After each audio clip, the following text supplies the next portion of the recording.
আমি আমার বোন কই? আরে বল আমার বোন কই? চুপ বোন বোন এরকম তাড়াতাড়ি আয় বোন চোখ খোল না কি হলো বল তোর বোন চোখ খোল না বোন কি বোন চোখ খোল না বোন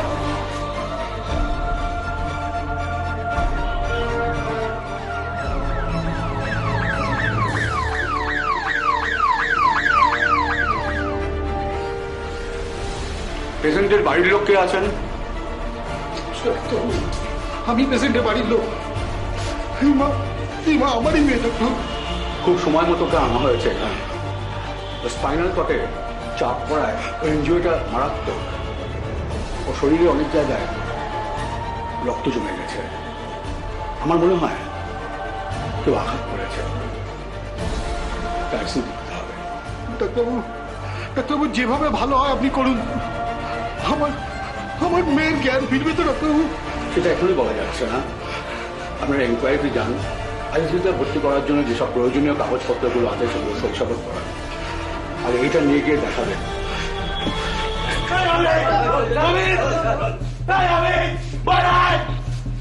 কি হলো কি দলবল নিয়ে বাড়িতে এসছো কেন? মারামারি করবে নাকি? মারামারি করতে আসিনি, আপনার গলায় মেডেল পড়াতে এসছি। আপনার গলায় মেডেল পরিয়ে দেখিয়ে দেবো চোখে হাত দিয়ে যে মারামারিটা কে করেছে। আপনি অমিতকে রাখুন। অমিত বাড়িতে নেই, যা বলার আমাকে বলো। শিগগির বের করুন, নইলে আমরা ঘোড়াটি বের করবো। কি ব্যাপার কি? তোমরা কি এখানে মস্তানি করতে এসেছো? পুলিশ ডাকবো নাকি? পুলিশ পুলিশ আপনি কি ডাকবেন? আপনি কি পুলিশ ডাকবেন? পুলিশ এমনি আসবে। আমার বোনকে মারার চেষ্টা করেছেন আপনারা, তার জন্য পুলিশ এমনি আসবে। কিসব বাজে কথা বলছো? ও আমার সাথে ঝগড়া করে ও নিজেই গলায় ফাঁস দিয়ে ঝুলেছে। এই তুই মিথ্যে কথা বলছিস কেন? তুমি দাঁড়াও। অমিত, তুই আমার বোনকে খুন করার চেষ্টা করেছিস, এটা সবাই জানে, তোর পরিবারেরও সবাই জানে। দেখ অমিত, আমার বোনের যদি কিছু হয়েছে না রে, তোকে চালিয়ে দেবো, তোর ঘরে আগুন লাগিয়ে দেবো আমি। এই তোমরা যাও যাও, কি করা আছে করে নাও, আমরা কিছুই করিনি, ও নিজেই আত্মহত্যা করেছে। আত্মহত্যা করেছে? তাহলে ওর গায়ে রক্তের দাগটা করতে গেল। অমিত যা, কি ঘরে গেছো? যা যা বলছি। দেখ অমিত, যা বলার আমি বলছি, দেখি ওরা কি করে। অমিত, তুই রেজিস্ট্রি করে আমার বোনকে বিয়ে করেছিস, ওর যদি কিছু হয়েছে না রে, তোকে আমি ছাড়বো না। 15 লাখ টাকার জন্য 15 লাখ টাকা যদি একটা মেয়েকে মেরে দিলি, মার চেষ্টা করলি। চল চল চল, যা যা যা, খুশি করে নিয়ে যা, আমি দেখে নেবো সব। যা।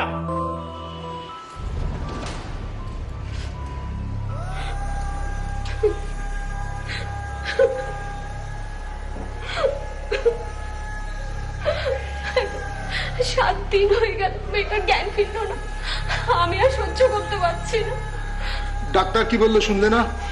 ট্রিটমেন্টে সারা দিচ্ছে, একটু সময় লাগবে। কতটা কষ্ট করছে বলো মা, আমাদের তো শক্ত হতে হবে, ওকে তো ফিরিয়ে আনতে হবে। আমাকে কেন এত কষ্ট সহ্য করতে হবে বল? আমি কি পাপ করেছি? বাবা, তুমি আর মাকে এখানে এনো না, কে দেখবে বলো?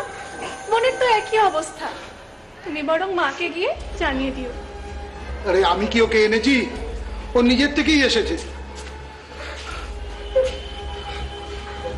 বাবা, রিমা কেমন আছে বাবা? আর তুমি ডাক্তারের সঙ্গে কথা বলেছো? ডাক্তার বললো ট্রিটমেন্টে সারা দিচ্ছে। কতদিন না, কতদিন আর এরম পড়ে থাকে? দেখ, ডাক্তার বললো সময় লাগবে, এর বেশি আর কিছু বলতে পারলো না। 7টা দিন ধরে ও এখানে পড়ে আছে। ভেবেছিলাম ও যদি নিজে কথা বলতে পারে তাহলে সবকিছু নিজের মুখে পুলিশকে খুলে বলবে, সেটা হলো না। আমি কালই যাব, আমার আর সহ্য হচ্ছে না, আমি থাকতে পারছি না। আমি কালিদাস থানায় যাবো, সবার নামে ডায়েরি করবো। তাই কর, তাই কর, আমি চাই ও শাস্তি হোক। 2018 সালের সেপ্টেম্বর মাসের ঘটনা। খানাকুল থানা এলাকার দুটি পাশাপাশি গ্রামের বাসিন্দা অমিত ও রিমার পরিবার। হঠাৎ করেই অমিতের বাড়ি থেকে রিমাকে ঝুলন্ত অবস্থায় উদ্ধার করে তার ভাই। সবাই ভেবেছিল যে রিমা বোধহয় আর বেঁচে নেই, কিন্তু হাসপাতালে নিয়ে যাওয়ার পর জানা গেল যে রিমার অসাড় দেহে তখনও প্রাণ আছে। তবে রিমা কোমায় চলে গেছে। অমিতের সঙ্গে রিমার বিয়ে ঠিক হয়, এমনকি তাদের মধ্যে রেজিস্ট্রিও হয় আইনিভাবে। তাহলে কি এমন ঘটনা ঘটলো যার জন্য রিমা আত্মহত্যা করতে চাইল, নাকি তাকে জোর করা হলো অন্য কোনো কারণে? রিমার পরিবার পরিজন থানায় অভিযোগ দায়ের করে অমিতের বিরুদ্ধে। স্যার এই হসপিটালে কাগজপত্র স্যার। আমার বোন এখন কোমায় আছে স্যার, 7 দিন ধরে সে মৃত্যুর সঙ্গে লড়ছে। অমিতের বাড়ি থেকে উদ্ধার করা হয়? হ্যাঁ স্যার, আমার ছেলে যদি আর কয়েক মুহূর্ত বাদে যেত স্যার, আমার মেয়েটা শেষ নিঃশ্বাস ত্যাগ করতো স্যার ওখানে। স্যার আমি গিয়ে দেখি অমিত তার ঘরে বসে মোবাইলে গেম খেলছিল স্যার, আর তার পাশের ঘরে আমার বোন ঝুলছে। আমি তাড়াতাড়ি করে নামিয়ে ওকে হসপিটালে নিয়ে যাই স্যার। আপনি খবর পেলেন কিভাবে? স্যার অমিতই ফোন করে ডেকেছে স্যার আমাকে, বললো তাড়াতাড়ি আসতে। স্যার আমি এটা খারাপ কিছু সন্দেহ করে দৌড়ে যাই স্যার, তারপরে দেখি এই অবস্থা। আচ্ছা, ওদের সঙ্গে সম্পর্কটা কতদিনের? 8 বছরের উপরে হবে। 2-3 বছর হয়েছে ওদের রেজিস্ট্রি হয়েছে, আর ওদের বিয়েরও প্ল্যান ছিল, কিন্তু আপনি কে? ও আমার ওর বড় জামাই স্যার। স্যার ওই অমিতই সম্পর্কটা নষ্ট করেছে স্যার। দেখুন, আপনাদের বক্তব্য আপনার মেয়েকে অত্যাচার করে ওরা ঝুলিয়ে দিয়েছে, আর ওরা বলছে সুইসাইড।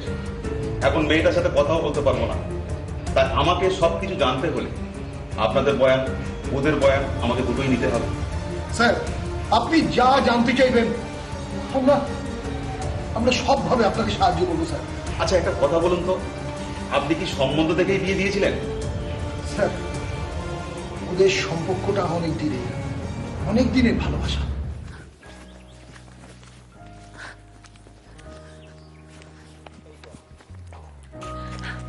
কি হলো, এত দেরি করলে কেন? আমি কখন থেকে অপেক্ষা করছি জানো? আর তুমি তো জানো আজকে আমার ইন্টারভিউ, এত দেরি করলে হয়? তুমি তো জানো না আমি আজকে সকাল থেকে কত কাজ করে এসেছি। আমি কিভাবে জানবো কি এত কাজ ছিল তোমার? আচ্ছা তার আগে চোখ বন্ধ করো। কি হলো কি? আচ্ছা চোখ বন্ধ করোই না। ঠিক আছে, করছি না। হ্যাঁ করো, হ্যাঁ, আর একদম চোখ খুলবে না কিন্তু।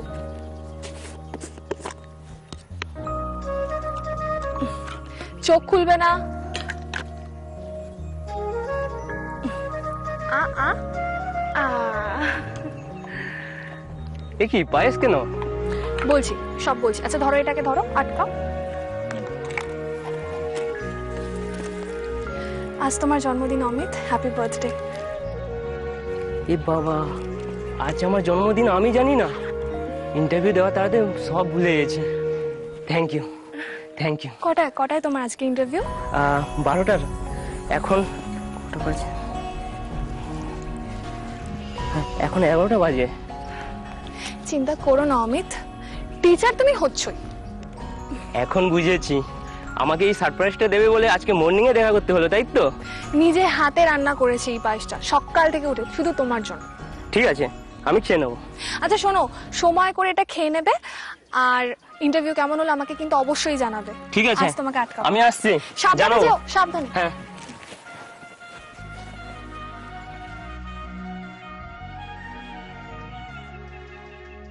ব্যাস থাক থাক।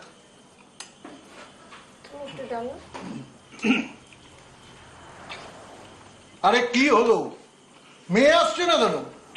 আমি তো ফোনে ব্যস্ত। ব্যস্ত? কিসের ব্যস্ত? একটা খুব ভালো খবর আছে, অমিত প্যারা টিচার হিসেবে একটা স্কুলে জয়েন করেছে, তাই আজও খুব খুশি, জনে জনে সবাইকে জানাচ্ছে। তোমার প্যারা টিচার তো অস্থায়ী তাই। আরে আজ অস্থায়ী, কাল তো পাকা হতে পারে। দেখো বাবা, সরকারের অত টাকা নেই যে সবাইকে পার্মানেন্ট করে দেবে। তোমার প্রভিডেন্ট ফান্ড, গ্র্যাচুইটি, তারপর ওই রিটায়ারমেন্টের পর কি ওই পেনশন, এসব দিতে হবে না পার্মানেন্ট করলে। তাই শুধু মুখে বলতে পারো আমি একটা টিচার, এটাই সান্ত্বনা, ব্যাস, আর কিছু না।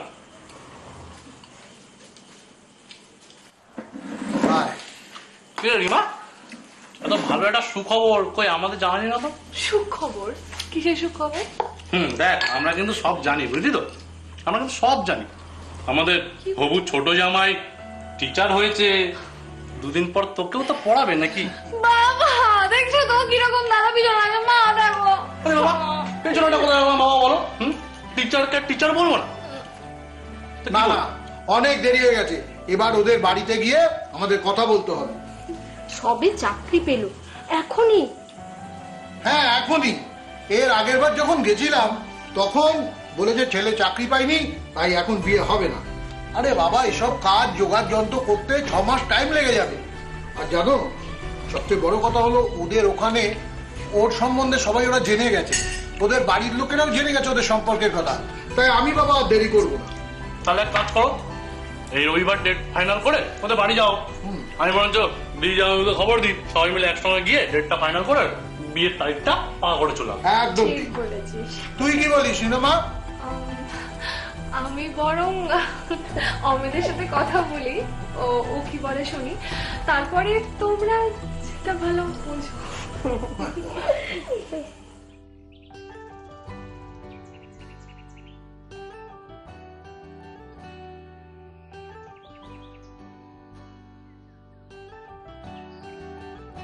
এই যে মাস্টার মশাই, ছাত্ররা কি বলছে? ছাত্ররা বলছে পড়াশোনা করে যারা একেবারে বোকা তারা। তাই নাকি? আর মাস্টার মশাই কি বলছে? মাস্টার মশাই সেই পুরনো কথা বলছে, পড়াশোনা করে যারা গাড়ি ঘোড়া চাপে তারা। একেবারে ভুল। পড়াশোনা করে যারা পায়ে হেঁটে ঘুরে ধরা, ঠিক তোমার মতো। কি বললেন?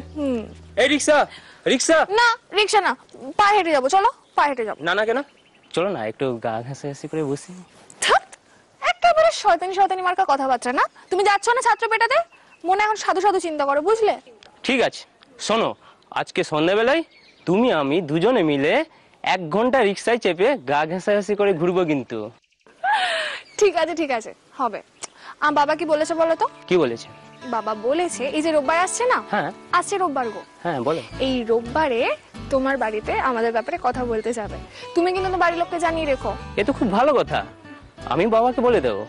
তুমি আসবে তো? না, খালি বাজে কথা না। ঠিক আছে, বড়রা বড়দের মতো কথাবার্তা বলে নিক, আর আমরা ছোটরা ছোটদের মতো ঠিকঠাক করে নেবো। আর শোনো, তোমার বাবা আমার স্কুলে খুব তাড়াতাড়ি তোমাকে ছাত্রী হিসেবে ভর্তি করতে চাইছে, তাই তো? না মশাই, তুমি হচ্ছে আমার স্কুলের ছাত্র আর আমি হচ্ছি তোমার স্কুলের বিদ্যামণি। ও তাই? হ্যাঁ, আর একটা কথা, সেটা হচ্ছে তুমি এখন ছাত্র পেটাতে যাও, আমি যাই আমার বাড়ির পথে। আর একটা কথা, সেটা হচ্ছে তোমার মা বাবা কি বললো সেটা কিন্তু আমাকে ফোন করে জানিয়ে দিও। জানিয়ে দেবো একদম। সবকিছু শুনলাম, এবার চললাম কিন্তু। আর সন্ধ্যাবেলা কথাটা মনে আছে তো? হ্যাঁ মনে আছে। এরপরেও স্যার, আমরা যখন ওদের সঙ্গে ডেট করতে গেলাম ওরা রাজি হচ্ছিল না, এদিক ওদিক করে পাশ কাটিয়ে যাচ্ছিল। কিন্তু স্যার, ওদের বাড়ির সঙ্গে আমাদের সম্পর্কটা খুব ভালো ছিল। কোনো অনুষ্ঠানে ওরা আমাদের বলতো, আমরা ওদের বলতাম, এমনকি পুজোতে জামা কাপড় নেওয়া দেওয়া ছিল স্যার। তারপরে ওদের সাথে কথা বলতে আপনাদের অসুবিধা কোথায় ছিল? অসুবিধা ছিল না স্যার, আসলে ওদের উদ্দেশ্যটা আমরা বুঝতে পারছিলাম না। উদ্দেশ্যটা বুঝলাম এইবার যখন ওদের সঙ্গে আমরা দেখা করতে গেলাম। আপনাদের পরিবারের সঙ্গে আমাদের যে একটা আত্মীয়তা হতে চলেছে, এ কথা তো ঠিকই হয়ে আছে। তবে আমার বোন কিন্তু খুব ভালো মেয়ে, নিজের বোন বলে বলছি না, গুছিয়ে সংসার করবে। আমার ছোট সংসার নিজের মতো গুছিয়ে নেবে, অসুবিধা তো কি কিছুই নেই। অসুবিধাটা কি আছে? আসলে আমি রিটায়ার্ড মানুষ, ওই একটা ছোটখাটো প্রাইভেট ফার্মে চাকরি করতাম আর কি। তা সারা জীবন যা হোক করে সংসার চালিয়ে এসেছি। এখন তো ছেলের ওপরই সবকিছু নির্ভর করে চলতে হচ্ছে, কিন্তু ওর তো সামান্য রোজগার। তাই যদি কিছুদিন অপেক্ষা করে বিয়েটা দেওয়া হয় তাহলে খুব ভালো হয় আর কি। দেখুন, আপনারা সবাই জানেন ওদের মেলামেশাটা অনেক দিনের, এবং আপনার এবং আমাদের পরিবারের যে সম্পর্ক সেটাও অনেক দিনের। তাই আমরা চাই এই দুই পরিবারের যাতে মেলবন্ধন ঘটে, অর্থাৎ ওদের 4 হাত আমরা এক করে দিতে চাই। আমরাও তো তাই চাই, কিন্তু ও তো সামান্য প্যারা টিচারের চাকরি করে, তাই ক টাকা রোজগার করে কি করে সংসার চালাবে? আগে চাকরিটা পাকা হোক, তারপর বিয়ে হবে। দেখুন, আপনাদের মাথার উপরে ছাদ আছে, দুবেলা দুটো খাওয়ার জোগাড়ও হয়ে যাবে। আর আমার মেয়ে শিক্ষিত, লেখাপড়া জানে, ও দেখবেন টিউশনি করে ছোটখাটো কাজ করে ঠিক আপনাদের সঙ্গে মানিয়ে নেবে, কোনো অসুবিধা হবে না। আরে আমাদের কোনো অসুবিধে হবে না ঠিকই, কিন্তু ওদের তো অসুবিধা হবে। আজকে বিয়ে হলে সংসার তো বাড়বে, কিন্তু রোজগার তো বাড়ছে না। তাই আমি চাইছি যে 2 বছর পরে ওদের বিয়েটা দিই, তাতে ও কিছুটা গুছিয়ে নিক আর আমরাও বিয়ের ব্যাপারে তৈরি হয়ে যাই। এটাই শুধু আমার অনুরোধ আর কি।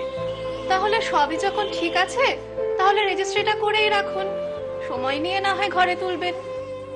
দুই পরিবারের মধ্যে বেশ ভালো সম্পর্ক ছিল। অমিত ও রিমার রেজিস্ট্রি হয়ে যাবার পর অমিতের বাবা কিছুটা সময় চেয়ে নেন। সেও প্রায় 2.5 বছর হয়ে গেল। বিগত 6 মাস ধরে অমিত রিমার সঙ্গে ফোনে যোগাযোগ কমিয়ে দেয়, এমনকি তার সঙ্গে দেখাও পর্যন্ত করে না। রিমা বুঝতে পারে না, কিন্তু কোথাও একটা সমস্যা হচ্ছে। অমিত এখন আর তাকে আগের মতো ফোন করে না। দিনে দিনে মনমরা হয়ে যায় রিমা। এ কেমন পরিবর্তন? আইনগতভাবে তারা এখন স্বামী স্ত্রী, যদিও সামাজিকতাটা এখনো বাকি আছে। কি হবে এখন?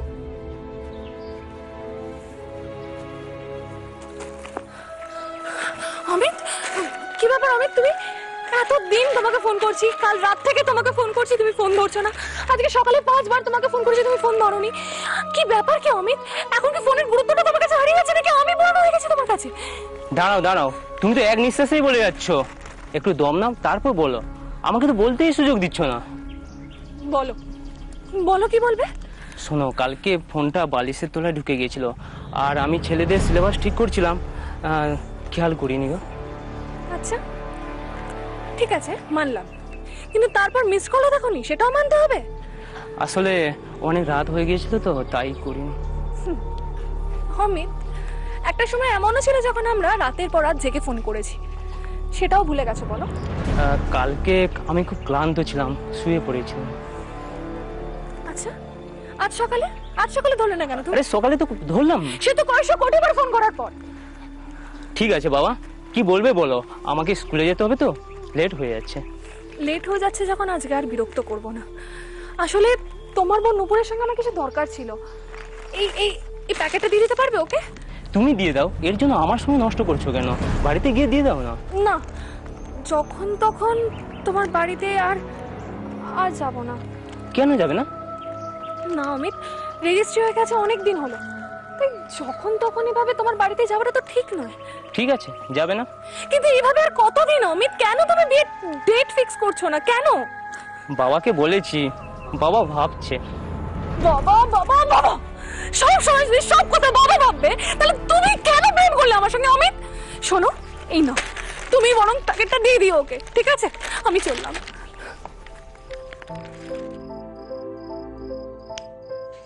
কি রে, ঘর অন্ধকার করে শুয়ে আছিস, সন্ধেবেলা চুল বাঁধিসনি, কি হয়েছে? দেখলে মা, তুমি এসে লাইটটা জ্বালিয়ে দিলে। উফ, ভাল লাগছে না, মাথাটাও ধরে আছে। শুধু শুয়ে থাকলে হবে? কি হয়েছে আমার বল। কিছু হয়নি বললাম তো, সব ঠিক আছে, তুমি এখন যাও তো, ভালো আছি আমি। আমি কয়েকদিন ধরে লক্ষ্য করছি তুই কেমন মনমরা হয়ে আছিস। কি হয়েছে? অমিত তোকে কিছু বলেছে? বল না। অমিত কিছু আর বলে না মা, অমিত আর কিছু বলে না। মানে ও তোর সাথে কথা বলে না, ফোন করে না? 10 বার ফোন করলে একবার হয়তো আমাকে উত্তর দেয়, আর আগের মতো ওর কাছে সময় নেই মা আমার জন্য। হয়তো নতুন কাজে ব্যস্ত আছে।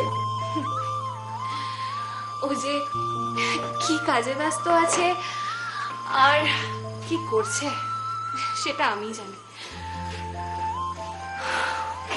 তোর রেজিস্ট্রি হয়ে গেছে, সামনে তোদের বিয়ে, এসব কি বলছিস? আমি কি করি বলতো? তোর বাবাকে বলবো ওর সাথে কথা বলতে?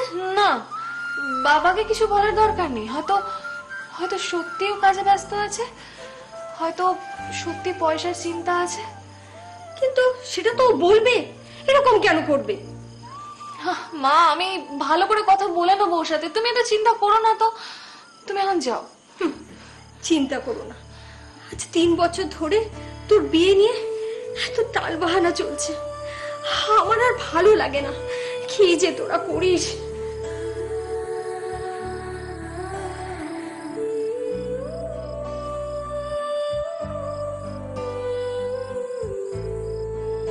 যে নম্বরে আপনি ফোন করেছেন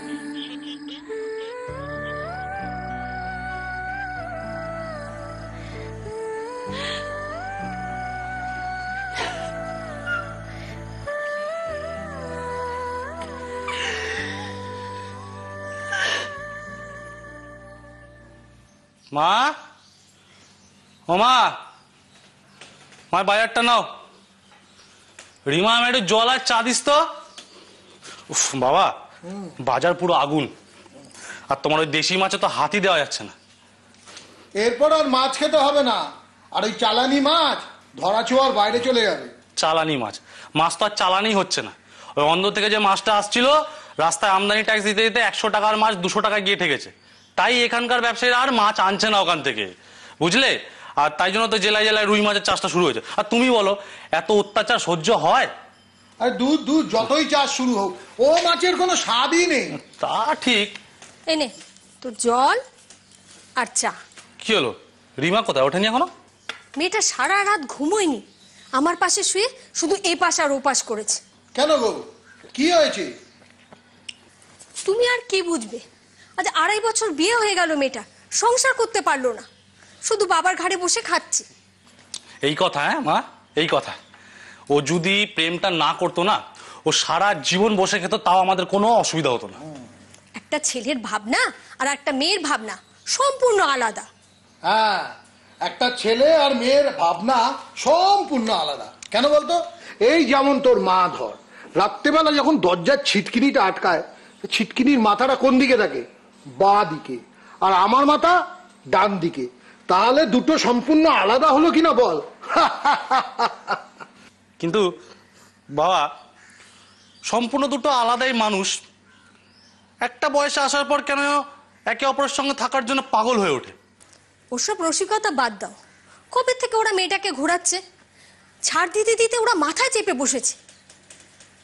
হ্যাঁ, এবার ওদের সঙ্গে একটা কথা বলতে হবে। অমিত তো রিমার সাথে কথাই বলে না। কথা বলে না মানে? হ্যাঁ, কেন কথা বলে না? আরে আইনত ওরা এখন স্বামী স্ত্রী, তো কথাটা কেন বলছে না? জানি না বাবু, মেয়েটা আমার এতদিন ধরে গুমড়ে গুমড়ে মরছে, একটা কিছু কর। বুঝলে বাবা, আমার মনে হয় দেরি করলে চলবে না। কেন, সেই 2 বছর হয়ে গেছে রেজিস্ট্রি হয়েছে, এখন ওরা কোনো গাই করছে না। হ্যাঁ, চলো এবার যা কিছু এটা করে বিয়েটা ফাইনাল করা যাক। চল, এই রোববারই ফাইনাল করবো যা করার। চলো তো। রতনদা, ও রতনদা, কি ব্যাপারে মা, কি খবর? আমি তো তোমার দোকানে দিকেই যাচ্ছিলাম। কেন? ওই দেখো না, কয়েকটা অল্টার করানো ছিল। আজ তো দোকান বন্ধ, বৃহস্পতিবার। যা, তাহলে কি হবে? কাল পরশু নিয়ে আসিস, আমি ঠিক করে দেবো। আচ্ছা। ওই অমিত সেদিনকে এসেছিল, কয়েকটা জামা প্যান্টের মাপ দিয়ে গেল। একটা কথা, অমিতের সঙ্গে একজন দিদিমণিকে দেখলাম, কম বয়সী মনে হয় নতুন চাকরি পেয়েছে। সেই তো দেখলো জামা প্যান্টের সব ছিট পছন্দ করছে। তাছাড়া প্রথমে ভেবেছিলাম তোর আত্মীয় টাত্মীয় হবে, কিন্তু আচার ব্যবহারে কেমন খটকা লাগলো। একটু খেয়াল রাখবি। রতনদা, তুমি কিন্তু আবার দাদাকে কিছু বলতে যেও না, জানো? না রে, তোকে জানালাম, সত্যি তো নাও হতে পারে। আসি রে, কাল আসিস।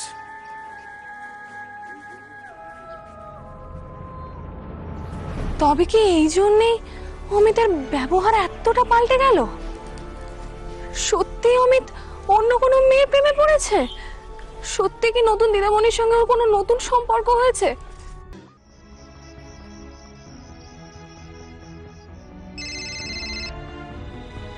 হ্যালো, কি খবর? আমি কত দূরে থাকি, এপাড়া ওপাড়া।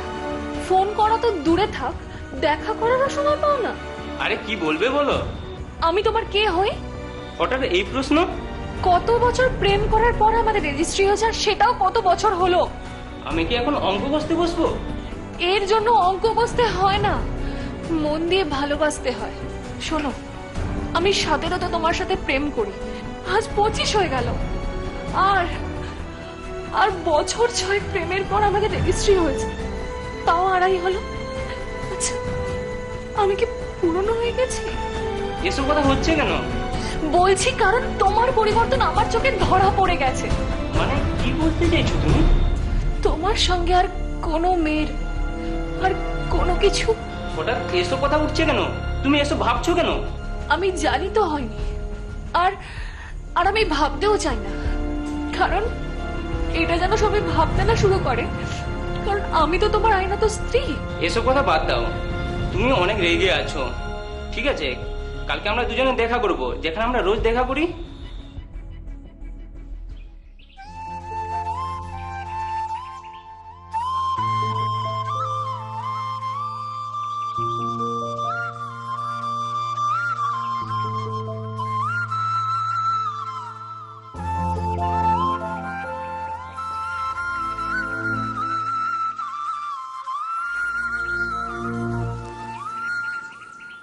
বর্ষা কখন আসবে কিভাবে জানা যায় জানো? আকাশের মেঘ দেখে। না, দেখবে পিঁপড়েগুলো সারিবদ্ধভাবে ডিম আর খাবারগুলোকে নিয়ে না একটা নিরাপদ আস্তানায় চলে যায়। তাতে কি হলো? চারপাশে যখন একটা কথা কানাঘুষো চলতে থাকে না, একটা আলোচনা তো চলতে থাকে না, তখন বুঝে নিতে হয় যে আগামী দিনে কিছু একটা ঘটতে চলেছে। আচ্ছা, তুমি কি বলতে চাইছো একটু খুলে বলবে? খুলে বলতে পারি তো অমিত, কিন্তু তাতে করে একটু সময় লাগবে। কিন্তু তার আগে যদি তুমি নিজে সাবধান হয়ে যাও তাহলে আর কি খুলে বলতে হয় না। তুমি কি আমাকে সন্দেহ করছো? তোমার আচরণ কি তা করতে বাধ্য করে না অমিত? আচ্ছা, কি নেই আমার? রূপ নেই, যৌবন নেই, শিক্ষা নেই। আমার প্রথম ভালোবাসা তুমি অমিত। কি দিনই তোমাকে আমি 8-8টা বছর ধরে তোমাকে ভালোবেসেছি একসাথে থাকবো বলে। হ্যাঁ, হয়তো রোজগার করি না আমি, কিন্তু চেষ্টা করলে সেটাও পারবো। অমিত, তুমি কিন্তু আমাকে ঠকানোর একদম চেষ্টা করো না। তুমি কিন্তু নিজেও ঠকে যাবে, আমি বলে দিলাম। ও কারণ তুমি রাগ করছো। জানি না কার কাছে কি শুনেছো তুমি, কিন্তু তুমি বিশ্বাস করো, আমি না তোমাকে খুব ভালোবাসি। বিশ্বাস করি, আর একটু বেশি বিশ্বাস করতে চাই তো অমিত। এই রোববার আমার বাবা তোমার বাড়িতে যাবে ডেট ফাইনাল করতে। তাই তুমি যত তাড়াতাড়ি সম্ভব ডেটটা ফিক্স করে আমাকে তোমার বাড়িতে তোলো, নালে আমি বুঝবো আইনত আমি তোমার স্ত্রী হলেও মন থেকে তুমি আমাকে অনেক দূরে ঠেলে দিয়েছো। এইবারটা নয় তুমি সেটা প্রমাণ করে দাও কে ঠিক আর কে ভুল।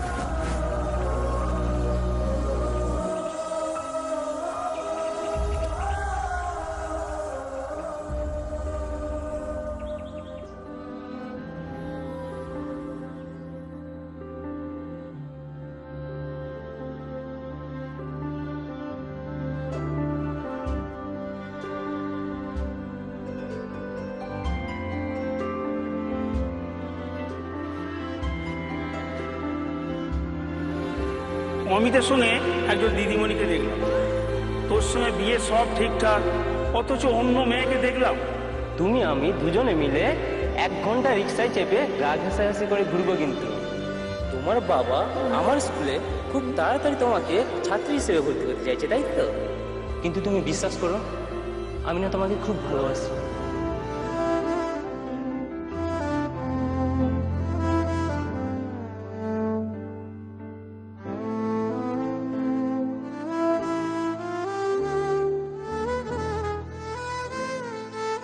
হ্যালো রমা, তোকে সাহস করে একটা কথা বলতে পারিনি রে।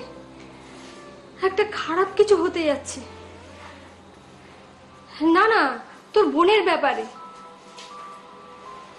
অমিত তো ওর সাথে বেশি কথা বলে না, এমনকি ফোনটাও ধরে না।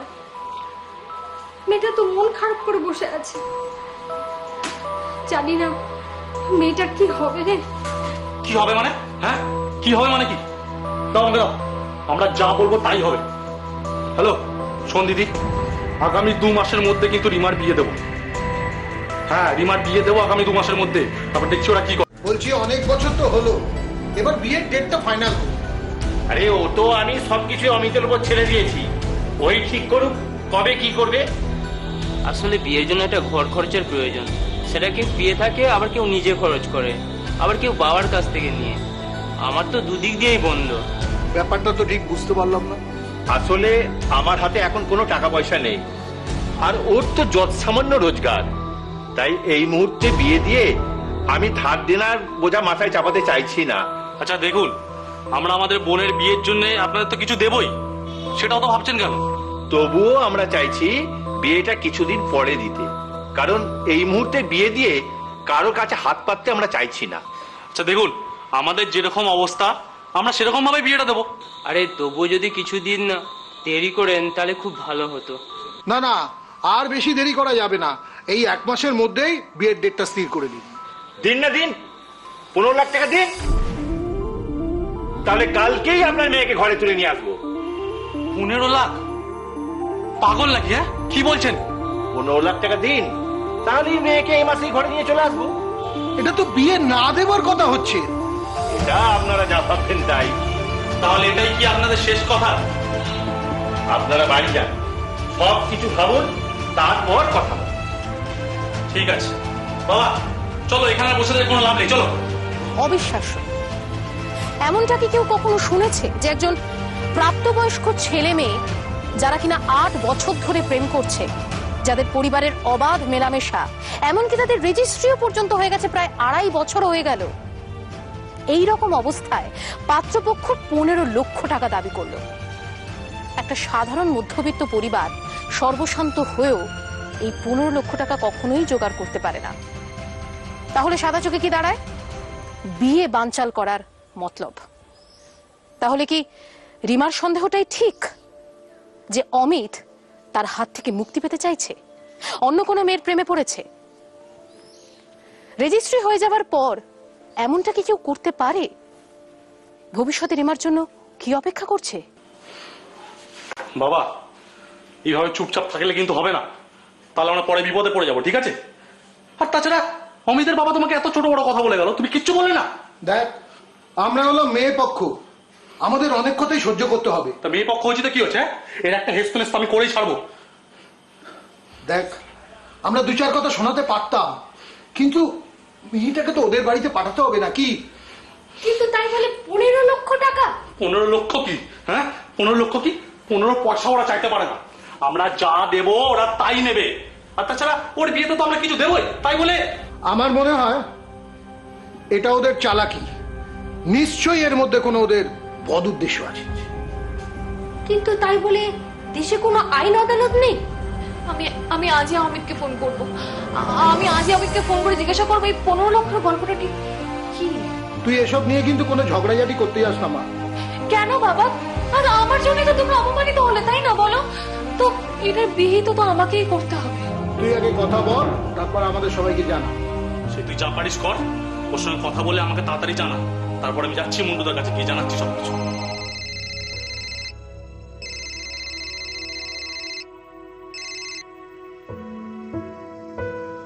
আমি রিমা বলছি।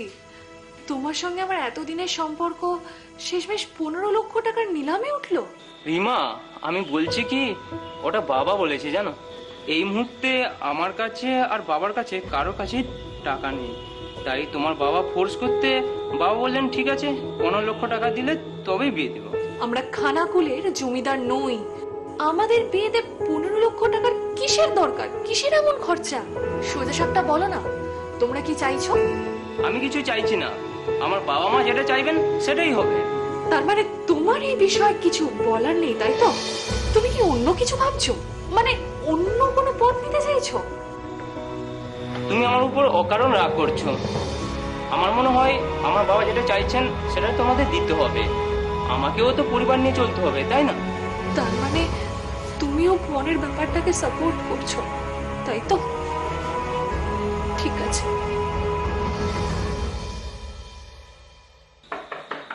দরজা খোলা আছে, ভিতরে আসুন। আরে অশোক বাবু, অমিত আছে? আরে আসুন আসুন আসুন, বসুন। আরে মন্টু বাবু জি, আসুন আসুন আসুন আসুন, বসুন বসুন। হ্যাঁ বস। বলুন কি খবর? এই মন্টুদা এসছেন আপনাদের সঙ্গে কথা বলার। হ্যাঁ বলুন। আসতে হলো ওই প্রসূনের বোন রিমার ব্যাপারটা। হ্যাঁ, ও তার মানে ওরা আপনার কাছে গিয়েছিল?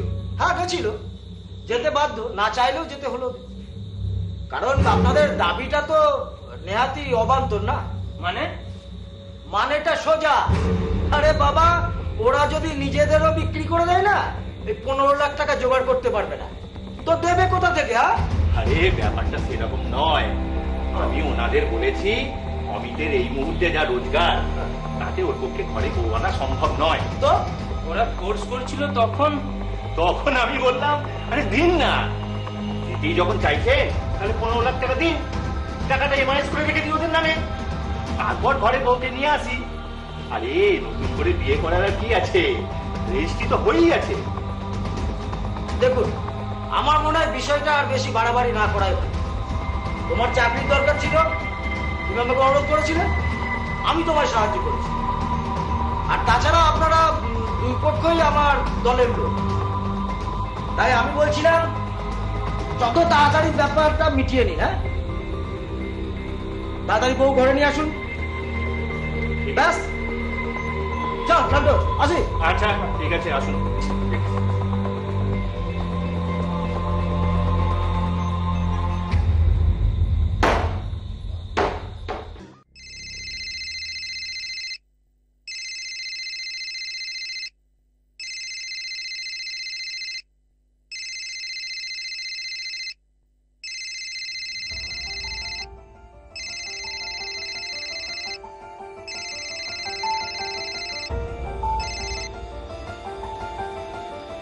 হ্যালো, আমি অমিত বলছি।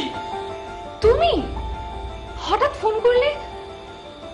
নাম্বারটা তো নতুন, তার মানে নিশ্চয়ই পুরনো নাম্বারটা তুমি পাল্টে ফেলেছো। আর তাছাড়াও পুরনো নাম্বারে যখনই আমি ফোন করি তখনই তো সুইচ অফ আর সুইচ অফ বলে। বাজে কথা ছাড়ো, মন্টুদাকে দিয়ে এসব ঘটনা ঘটানো মানেটা কি? মন্টুদা? কেন, মন্টুদা কি বলেছে? মন্টুদা বাড়িতে এসে শাসিয়ে গেল। এভাবে কি কোনো কিছু মেটানো সম্ভব? ও, তার মানে 15 লাখ টাকা চাইতে তোমার এতটুকু লজ্জা করেনি না? আমি চাইনি, বাবা চেয়েছে। প্রেম করলে তুমি, বিয়ে করলে তুমি, আর টাকা চাইবে বাবা? তার মানে এতে তোমারও মত আছে? দেখো, পরিবারকে নিয়ে চলতে হয়, ওদেরকে তো বোঝানোর সময় দিবে আমাকে। দেখো অমিত, আমি কিন্তু 15 লাখ টাকা চাওয়ার ব্যাপারটাকে একদম ভালোভাবে নিইনি। আমি কিন্তু সবাইকে জানাবো, আমি বলে দিলাম। কাউকে জানানোর দরকার নেই। কালকে একবার কাউকে না জানিয়ে আমাদের বাড়িতে এসো, আমি সব মিটিয়ে নিব। সত্যি কথা বলছি। বেশ, তবে তাই হোক। কাল বড় পুজো দেওয়ার নাম করে আমি তোমার বাড়ি যাব। আমার মেয়ে আমাকে সকালবেলা বললো যে ও পুজো দিতে যাচ্ছে। তারপর স্যার বেশ কয়েক ঘন্টা কেটে গেল। তারপরে হঠাৎ অমিতের বাড়ি থেকে ফোন এলো স্যার যে রিমা নাকি অমিতের বাড়িতে গিয়ে অসুস্থ হয়ে পড়েছে। ওর মনে সন্দেহ হলো যে রিমা পুজো দিতে গেল আর অমিতের বাড়িতে গেল কি করে। সন্দেহটা এই জন্যই হলো স্যার, কেন কি এই কদিন ধরে অমিত আর রিমার সম্পর্কটা স্বাভাবিক চলছিল না। আপনি কি সঙ্গে সঙ্গে গেলেন অমিতের বাড়ি? স্যার, আমি ফোন পাওয়ার সঙ্গে সঙ্গে আমার বন্ধু রামকে নিয়ে ওর বাড়িতে যাই। গিয়ে দেখি অমিত মোবাইলে গেম খেলছে ওর ঘরে বসে। অমিতকে জিজ্ঞেস করলাম আমার বোন কই, ও বলছে পাশের ঘরে। তো পাশের ঘরে গিয়ে দেখি আমার বোন ঝুলছে স্যার। আমি আর আমার বন্ধু মিলে ওকে নামিয়ে গলাটা দড়ি খুলে অ্যাম্বুলেন্স ডেকে ওকে হসপিটালে নিয়ে যাই। তখন আপনার বোনের অবস্থা কেমন ছিল? স্যার, ভেবেছিলাম বোন মরেই গেছে। তারপর ডাক্তার বললো যে ওর মধ্যে প্রাণ আছে। তখন সঙ্গে সঙ্গে আইসিইউতে দেওয়া হয় ওকে। তারপর থেকে আজ 7টা দিন ও কোমা স্টেজে আছে স্যার। তার মানে ওই রিমা ছাড়া আমাকে আসল সত্যটা কেউ জানাতে পারবে না। ঠিক আছে, আমি আপনাদের ডায়েরিটা নিচ্ছি, অমিতকে অ্যারেস্ট করছি। ওকে জিজ্ঞাসাবাদ করতে হবে, কারণ ঘটনাটা তো ওরই বাড়িতে ঘটেছিল। ও কিছু জানি না বললে তো চলবে না। স্যার, ওরা আমার মেয়েকে মেরে ফেলবার চেষ্টা করেছিল। ও সারা শরীরে জমা রক্তের দাগ স্যার। ঠিক আছে, আমরা অমিতকে অ্যারেস্ট করছি।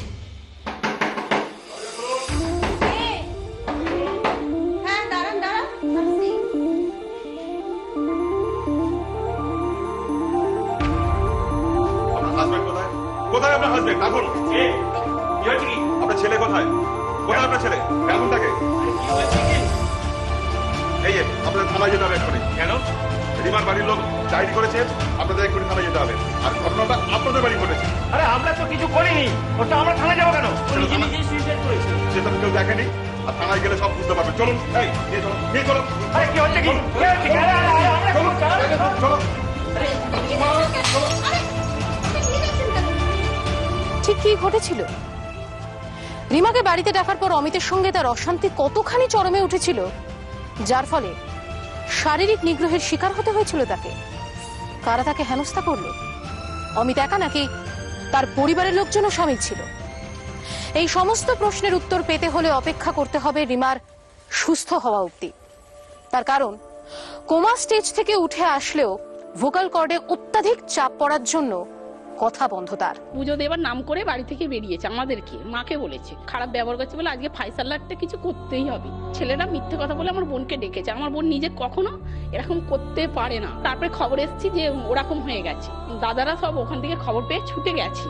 আমার বোনকে মেরে ঝুলিয়েছে। আমার বোন খুব সাহস, ওর জীবনে আরেকটা কোনো মেয়ে এসেছিল, বোনের ফোনও তুলতো না, রিসিভও করতো না, ব্লক করে দিত, কোনো মেসেজ কিছু হতো না। 18 দিন আমার বোন মৃত্যুর সাথে পড়ে আছে, ওরও ফাঁসি চাই, আমার বোনের যেমন করেছে তেমনই চাই। ডেকে আজকে রবিবার আছে, সবাই থাকবে, কাজ মেটাবো বলে 15 লাখ টাকা দাবি না দেওয়ার কারণে ওর বাপ ভাই বোন ওরা 4 জনের ফ্যামিলি গোটা ঘরকে এঁটে দিয়ে মারধর করে ওকে মেরে পুরো ঝুলে দিয়েছে। তারা 4 জনে মেরে আমার মেয়েকে আবার বিষও খাইয়ে দিয়েছে আর মেরে ঝুলে দিয়েছে। আমাদের দাবি ওদের শাস্তি হোক। রিমার পরিবারের অভিযোগের ভিত্তিতে অ্যারেস্ট হয় অমিত। নিজের বাড়িতে নিজের রেজিস্ট্রি করা আইনত স্ত্রীর এমন দুর্ঘটনার জন্য সে তো অবশ্যই দায়ী। দেখা যাক তদন্তের ফল কি বেরোয়। প্রতারণার এক অন্য রূপ। আমরা আশা রাখব রিমা দ্রুত সুস্থ হয়ে স্বাভাবিক জীবনে আবার ফিরে আসবে, কিন্তু তার মনের ক্ষত কি কোনোদিনও পূর্ণ হবে জানা নেই। জয়ের জন্য বহু সাধনা প্রয়োজন, কিন্তু পরাজয়ের জন্য একটি ভুলই যথেষ্ট। পুলিশ ফাইলস এখন আরো জমজমাট। 6 দিনে 6টা একদম নতুন, একদম টাটকা। সোম থেকে শনি রাত 8:30টায় পুলিশ ফাইলস জমজমাট নতুন 6 দিন।